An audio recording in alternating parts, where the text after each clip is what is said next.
Rainha da ciranda e reconhecida como patrimônio vivo da cultura brasileira, oriunda de Pernambuco, Lia de Itamaracá disponibilizou agora nas plataformas digitais o disco Ciranda de Ritmos.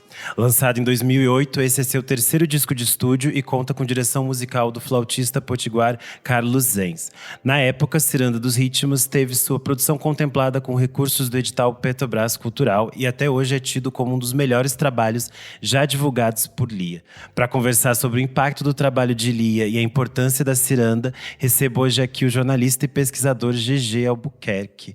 É um prazer ter você aqui, eu fico muito, muito feliz. Ô, amigo, eu que tô feliz pelo convite, falar de Lia, falar de ciranda é massa. Eu sou de Pernambuco, de Recife, pra quem não sabe, e, espalhar, né, a cultura daqui é sempre um prazer.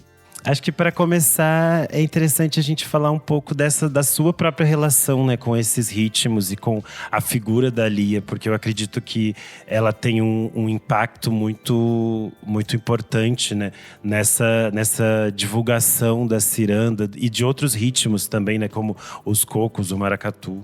Sim. Cara, então, eu acho que basicamente todo mundo que é de Pernambuco é até difícil dizer assim, quando é que você ouviu Lia de Itamaracá a primeira vez? Quando é que você ouviu ciranda? Porque é uma coisa tão que rola assim bastante que a gente não meio que tá sempre próximo, né? Não é próximo no sentido de você vai, frequenta as festas e tudo mais, até porque Itamaracá, né, que é onde ela mora, é uma ilha bem afastada, assim. Sim. Mas a gente tem familiaridade, sabe? A gente tem familiaridade. Pode não conhecer, as pessoas podem não conhecer a história da ciranda, podem não conhecer a história do maracatu, mas tá tudo muito próximo ali, né? E ali realmente foi essa grande divulgadora, né, da ciranda em nível nacional mesmo, assim, né? Não só aqui em Pernambuco. Sim, ela é uma figura bastante simbólica desde os anos 70, né? Quando as pessoas começaram a fazer essa pesquisa e ter esse olhar mais apurado para a ciranda, a Lia sempre foi uma figura simbólica nessa divulgação da ciranda pelo país. E eu acredito que esse disco que a gente vai falar aqui hoje é ainda tão importante para levar esse ritmo para o mundo, né? Ela fala bastante sobre como foi importante viajar com esse disco, chegar na Europa, chegar em outros países e poder cantar essas canções que são tão importantes para ela, né? Uhum. E é doido porque, tipo, a Lia, é isso que você falou, ela foi ela não é das primeiras gerações da ciranda. Tanto é que, tipo, ela fala que começou a conhecer ciranda, frequentar e saber fazer nos anos 70, quando começou a ter uns eventos organizados pela prefeitura, por uma instância pública, assim, em Recife, não em Itamaracá. Então, ela começa a conhecer a ciranda já nos anos 70, não é o início, assim, da ciranda, né? Sim. E, tipo, a música que surge com o nome dela, né? Essa ciranda que me deu foi Lia, que mora na ilha de Itamaracá. Foi gravada pela Teca Calazans, em 67. Tipo, olha que doideira. Já menciona uma Lia de Itamaracá nos anos 60 e ela diz que só vai aprender ciranda mesmo nos anos 70. É uma doideira isso. Acaba virando meio que um mito, assim, essa figura dela. É que eu também acredito que toda a história da ciranda tem muito a ver com oralidade, né? Com esse processo de passar essas informações e essas histórias que são contadas de geração em geração. E eu acho que isso também acaba criando esses mitos e essas pequenas ranhuras de informação que é natural desse processo, né? Porque se a gente pensa, a Lia vai lançar um disco nos anos 70 e depois a discografia dela só volta a ter outros lançamentos já perto dos anos 2000, né? Que também tem esse processo de, às vezes, uma tentativa de quase apagamento desses ritmos, né? Sim, você vai ver a discografia dela toda muito espaçada, né? Tem 10 anos entre um disco e outro. E aí por uma série de questões, né? Dificuldade mesmo de fazer essa música conseguir apoio, né? A gente não tem políticas públicas para isso, mas a gente também não tem uma ideia de... A gente tem esse tipo de música colocada como folclore sempre, né? Uma ideia estática, uma música que é parada no tempo. E Lia é a grande oposto disso, vai para vários outros lugares, né? desde o primeiro disco, que tem arranjo de cordas do Quinteto Violado, até o mais recente, que vai ter o DJ Dolores fazendo produção, coisas eletrônicas, vários compositores. É uma mulher muito... muita fome de novidade, eu acho, ali. Isso é incrível, né? Porque quem ouve vai quebrar aquela ideia de uma música parada no tempo, uma música folclórica, né? Que não tem novidade e tal. Sim, eu acho que é uma ideia que se coloca sobre a ciranda e assim como outros ritmos, de que são coisas estanques e que são assim, elas representam uma história de um determinado tempo. Mas se as pessoas estão cantando e elas estão celebrando isso, e elas estão fazendo isso acontecer na vivência delas do dia a dia, isso continua existindo e é algo do nosso tempo. E eu acho que historicamente, a própria ciranda tem muitas questões, né, desses imagéticos que as pessoas construíram em torno dela e dessas representações também, esses olhares negativos das outras regiões, eu acho, né? Super. Só para contar um caso muito específico, assim, no livro da Michele de Assunção, sobre a Ilha de Itamaracá, Nas Rodas da Cultura Popular, é um livro muito bom, inclusive, bem gostoso de ler, recomendo muito, muito. Ela fala que, tipo, quando começou a ter os concursos, né, organizados pela prefeitura de melhores grupos de ciranda e tal, a prefeitura que começou a colocar várias regras, tipo, não podia ter guitarra, tinha que ter um determinado número de integrantes. Então, assim, foi essa instância de cima para baixo que foi dando uma forma pra ciranda. Se não tivesse isso, né, a galera estivesse disputando dinheiro ali nesses campeonatos, nesses festivais, imagina pra onde a ciranda poderia ter ido, pra vários outros lugares malucos. E que vai, né, quando a gente pensa nessas coisas nesses diálogos que a Lia cria com outros compositores, com outros ritmos, é muito interessante. E aí também tem essa própria questão do fomento, né, que ela precisa dessas políticas que ajudem a que ela tenha essa segurança para poder fazer seu trabalho. Porque a gente pensa que durante grande parte da vida dela, ela teve que ter outras profissões para poder se manter, né? Ela trabalhou como cozinheira, trabalhou em escola, e é meio que uma história que se repete com diferentes artistas, né? Sim, perfeito. Exatamente isso. E no caso desse disco específico que a gente está falando aqui, que é um disco que agora chega às plataformas digitais em 2022, é um disco que foi produzido com o apoio do Petrobras Cultural, assim como outros discos da Lia também foram produzidos a partir de políticas de fomento, e eu acredito que essas políticas são extremamente importantes para que esses artistas tenham uma segurança e uma liberdade também de produzir, né? No caso da Lia, acho super interessante falar que esse disco acabou levando ela para turnê na Europa, como eu falei anteriormente, e no Brasil também ela chegou a fazer assim, muitas apresentações, ela chegou a trabalhar muito, tanto que ela chegou a fazer 49 shows em 55 dias. Isso é tipo assim, nossa. Meu Deus, ela já era uma senhora, eu fico assim. Ela tem que descansar. A agenda de sertanejo, é a agenda do Gustavo Lima, isso aí, pô. Mas é muito interessante que ela gosta muito, ela fica muito feliz de fazer esse tipo de trabalho. A gente tem, durante o programa, vocês vão ouvir algumas inserções da própria Lia falando sobre a sua obra e a sua profissão. E agora a gente vai ouvir um pouquinho dela falando sobre como foi essa experiência na Europa e de fazer essas turnês. Foi uma maravilha, né? Porque todo mundo, o público todo, gostaram, amaram, cantaram bastante, né? Aprenderam a música, né? Isso, para mim, que sou uma cantora, foi sensacional. Eu me senti muito feliz. Uma emoção muito grande. Ver o público todo respondendo a minha música cantando. Não é uma beleza? Não é bom? Amei. Cara, eu acho que esse disco, ele é doido a Lia gostar muito dele, porque o primeiro, ela é muito insatisfeita com a repercussão mesmo, né? De ter ouvido as músicas tocar e tudo mais, mas não ter tido a grana, né? É um disco que circulou bastante, né? E que tem músicas tipo Moça Namoradeira que se tornaram bem influentes, assim. Recentemente o Rincon de Sapiência se ampliou, né? Essa música. Ela volta a gravar no Ciranda de Ritmos também, essa música. Sim. E aí é um disco que ela se sente orgulhosa, né? E feliz pela repercussão. Isso é muito, muito legal, cara, desse disco. E é um disco muito interessante, né?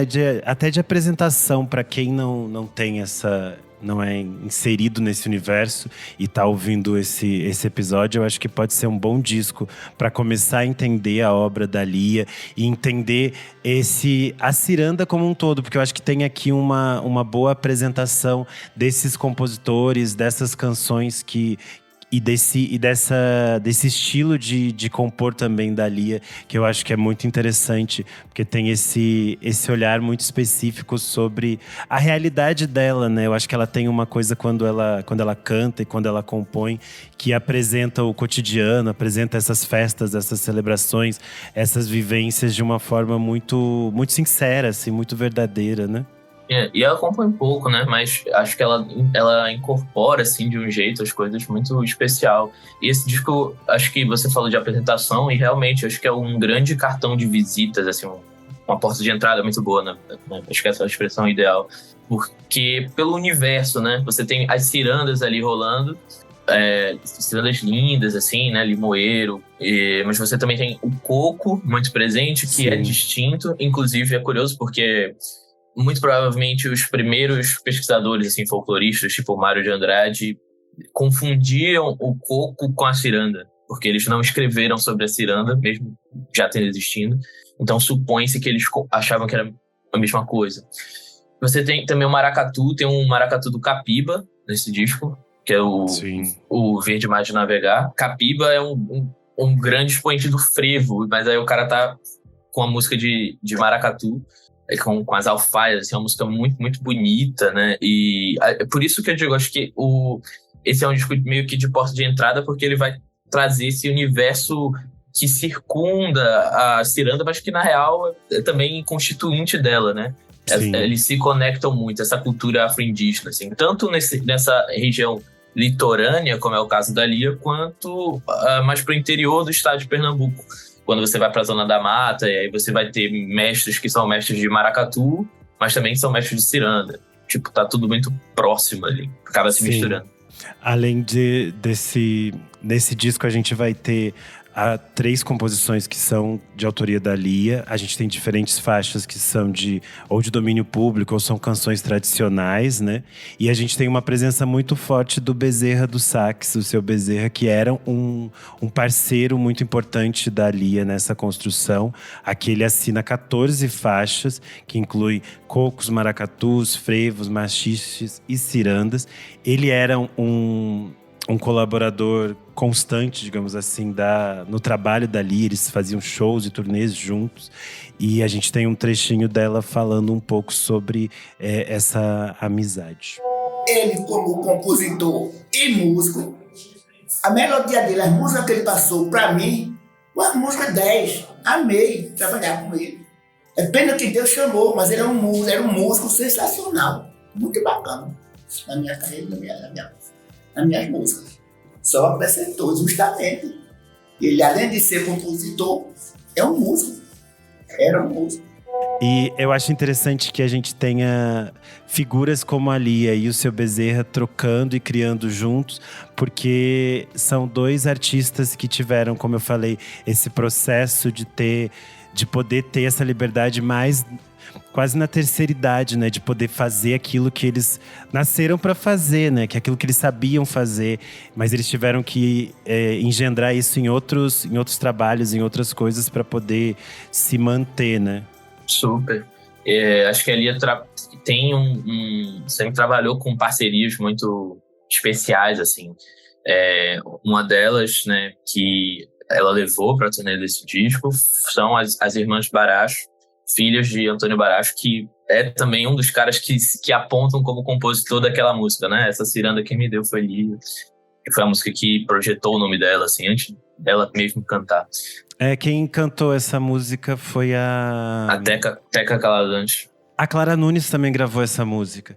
Ela gravou sim. com o título de homenagem a Olinda, Recife e Pai Edu. E tá aí no crédito, tá como o Baracho. Baracho, então, é uma grande controvérsia, mas se aceita que ele que é o compositor dessa música. E é um cara muito importante, assim, para a história da ciranda. A própria Lia já falou disso. E aí ela tem as Irmãs Baracho, eu acredito que até hoje ainda, se não até hoje, até bem recente, assim, elas participando dos shows, fazendo momentos solos, assim, né, cantando músicas do pai e tal, e foram também na turnê desse disco. Ele sempre trabalhou com esses colaboradores, assim, né, de longa data, né, estabeleceu uma relação por muito tempo, assim. E que são pessoas que também têm esse mesmo olhar que ela, né? Que é um olhar de cuidado e de respeito com essa tradição, mas também tem essa questão de tá aberto a essas trocas, a essas possibilidades Sim. novas, né? Eu acho que isso é interessante e mantém muito viva essa ciranda de uma forma que é mais… Ciranda que é mais sem pulsante, fim. né? Ciranda sem fim, como ela diz. Uma curiosidade desse disco do Ciranda dos Ritmos é que o Naná Vasconcelos também aparecia diversas vezes no estúdio que ela estava gravando. Segundo o livro, né, Lia de Itamaracá nas Rodas da Cultura Popular, da Michelle, que você falou, tem essa história de que ele apareceu de surpresa no estúdio para acompanhar a gravação. E aí ele acabou criando um vínculo com a Lia, que ele se emocionou muito com essa possibilidade de troca com ela, e que ele chegou a chamar ela de minha mãe preta, né? E eu acho que é muito interessante, porque o Naná também é um artista… Foi um artista gigante, né? Um monstro que criou tantas coisas e que era uma pessoa tão sensível e tão aberta a tantas trocas, assim. E eu fico encantado pensando nesses encontros, né? Desses artistas que são tão gigantescos, assim, né? Você pensa assim, nossa, que momento bonito ela junto com ele, assim, né? Super, cara. Eu acho que tem… Como você falou, são duas pessoas gigantes, né? E muito… a presença deles, assim, muito magnética. Tive a oportunidade de conversar um pouco com o Naná. Cara, sei lá, é muito difícil de descrever estar na presença dessa pessoa. Lia também, mas foi meio rapidamente. Mas você percebe como eles representam uma coisa muito maior mesmo, assim, uma questão de essa ancestralidade sem nenhuma limitação, né, de tempo, sem estar preso, uma ancestralidade ativa e contínua. E acho que o filme do Bacurau coloca a Lia de Itamaracá ali naquela figura… eu não lembro exatamente o nome da personagem, mas é uma figura, né, meio nesse papel, assim, de uma mãe preta, protetora, assim. Acho que ela ocupa bem esse lugar, assim, no imaginário e na forma como a gente… forma de ser de Pernambuco e talvez até do Nordeste, de uma forma geral, assim, né? Essa é uma das figuras que constituem o Brasil mesmo, eu acho. Sim, e a gente pensar que ela é uma senhora de 78 anos que Sim. continua trabalhando muito. Os áudios que a gente está ouvindo durante o programa foram captados nas apresentações que ela fez aqui em São Paulo. Ela fez uma turnê pelos céus. Para quem não é de São Paulo, os céus são aparelhos culturais que ficam nas periferias da cidade. E ela fez uma turnê ampla por esses céus. E ela continua trabalhando muito, ela continua produzindo muito.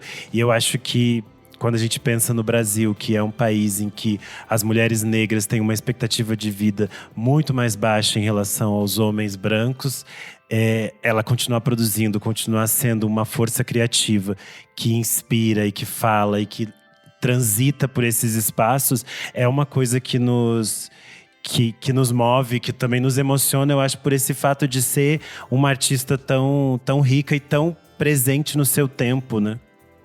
Talvez seja o mais próximo que a gente vai chegar de cumprimentar, assim, Iemanjá.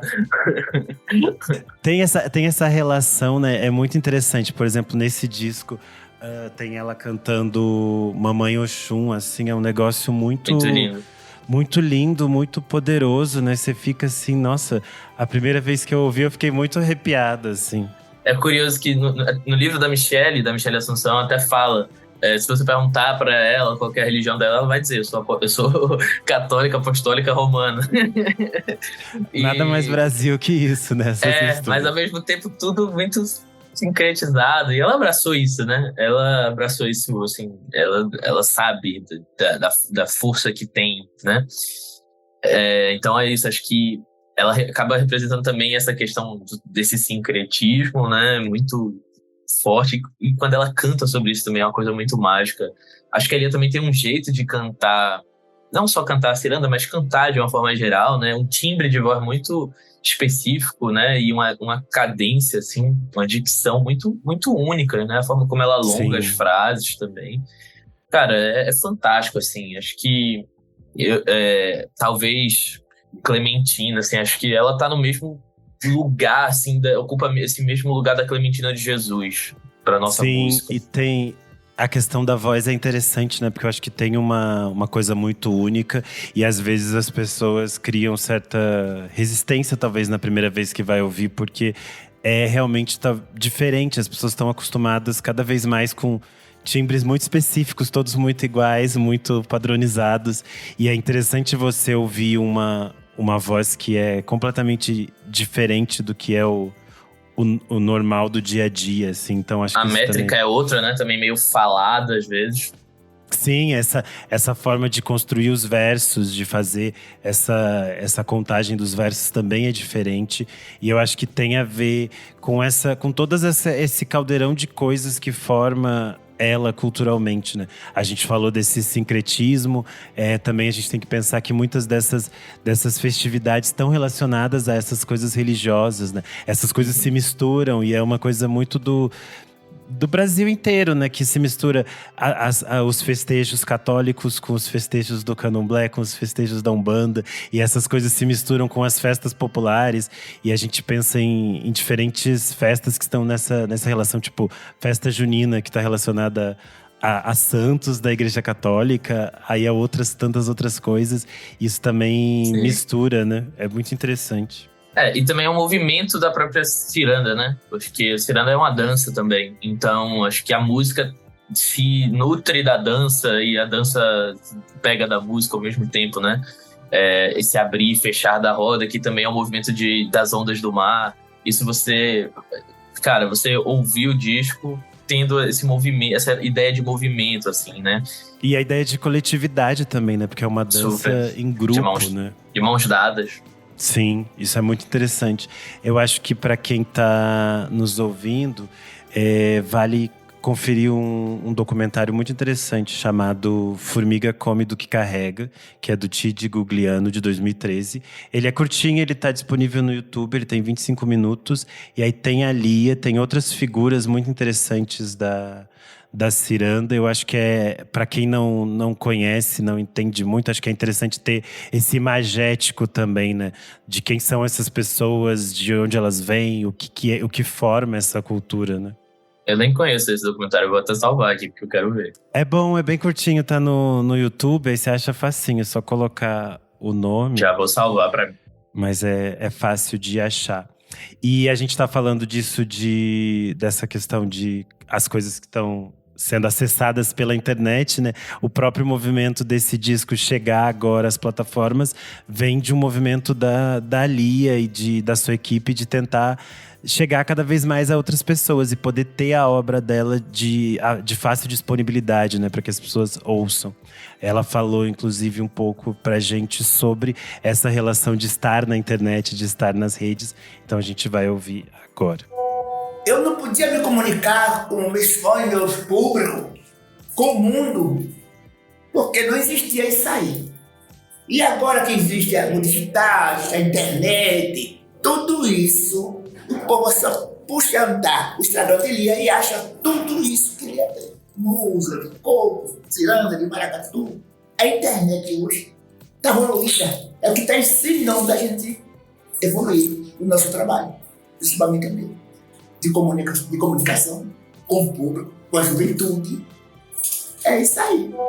Eu acho muito importante, né, que esses discos estejam disponíveis em plataformas como as plataformas de streaming, ou no YouTube, ou em espaços que as pessoas consigam acessar com facilidade, né, para que isso chegue em outras pessoas e isso também movimente, né? Porque eu acho que às vezes a gente fica afastado das coisas, e se a gente depender da imprensa ou da TV, do rádio, dessas coisas, a gente fica fechado nessas bolhas culturais que são muito específicas de determinadas regiões, né? Sim, tanto é que gravadoras...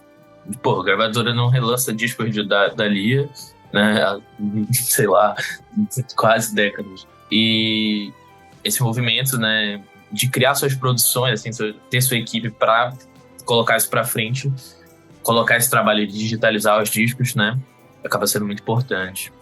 Acaba sendo, no final das contas, fundamental, porque quando você é um artista, quando você é um artista independente, você tem que criar os seus meios e fazer as suas possibilidades.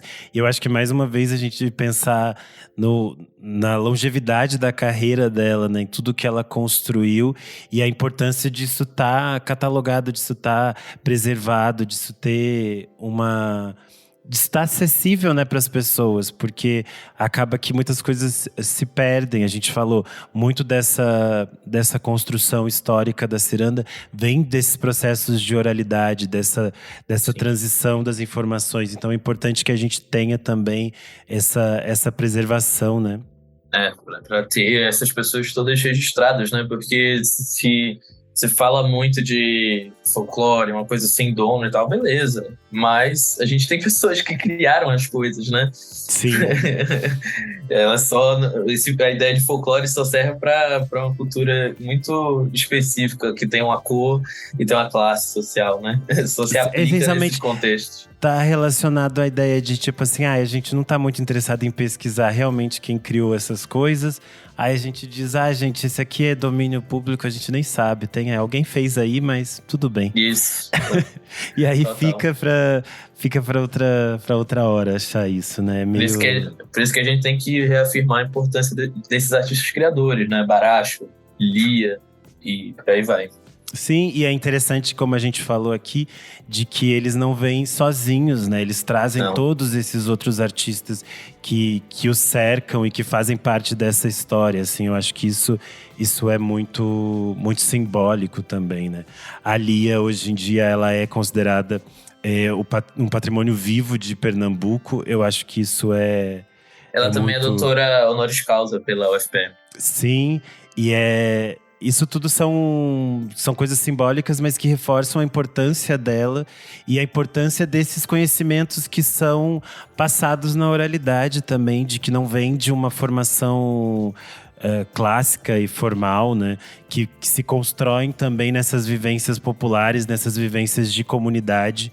Eu acho que a construção da Lia, a construção desses ritmos populares estão muito ligados a essas sabedorias que são construídas de outras formas, que não são as formas clássicas, né?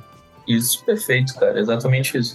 As festas como lugares de construção de saberes, né? Essas festas populares. E todos esses outros espaços, né, que no Brasil ajudam a construir essas outras formas de saber, né? Se a gente pensar nas comunidades indígenas, nos povos quilombolas, isso forma uma complexidade cultural muito, muito rica, assim.